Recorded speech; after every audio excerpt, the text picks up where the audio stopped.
Via AJ Plus, a branch of the Al Jazeera network, and ESPN Plus, cameras and audio from an MMA fight captured this moment.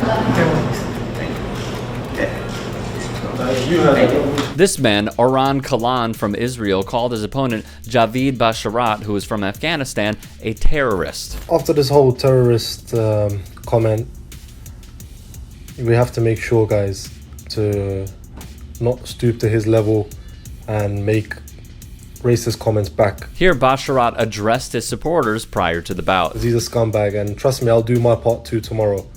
I'll let him have it as well. So he's not going to have an easy way out. But at the same time, guys, you don't need to stoop to his level.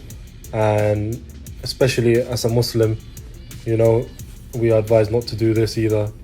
You know, show the people that this is a religion of peace.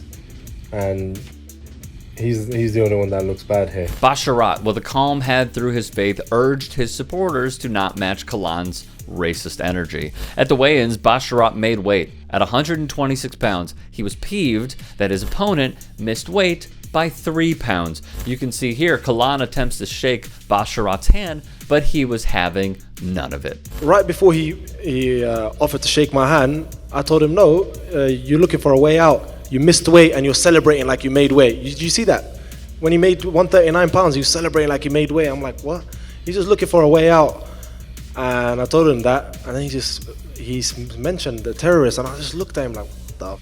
So Basharat did what all great competitors do, and I think you know where this is going. Per MMAfighting.com, following a dominant performance through the first 2 rounds that saw Kalan bloodied from the amount of damage he was absorbing, Basharat finally locked on a guillotine choke to finish the fight with less than a minute remaining in the final round. The win earned Basharat a contract with the UFC, as well as some much needed satisfaction after the derogatory comment made towards him a day earlier. While the win was sweet, UFC President Dana White, big fan of ours, was asked about the language used. Are we going to do anything? It got done tonight. You know what I mean? That's the beautiful thing about the sport. Justice gets served at the end of the day. The best way to solve the problem is you fight, and you fight legally, and you get paid to do it. Do you ever feel that there is a line, though, that you got to worry about? Like, hey, maybe that was a little too far? No.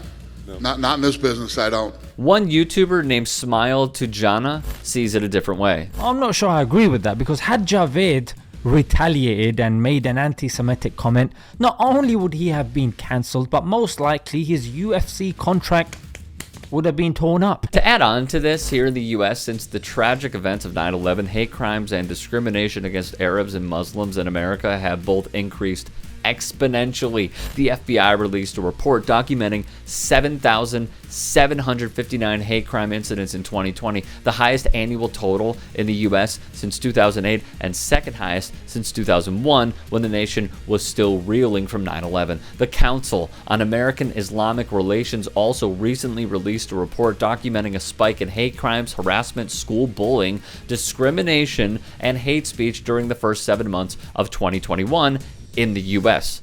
As for White and the Ultimate Fighting Championship, we have seen this clown show before with the defense of racism in the sport. Colby Covington, who was 0-2 against the greatest welterweight in the sport, Kamaru Usman, asked Usman if he had gotten a call from his little tribe and whether smoke signals were involved. He called Tyron Woodley a black fighter and Black Lives Matter supporter a communist, a Marxist, and someone who stands for criminals. He hates America, and that's why he got broke.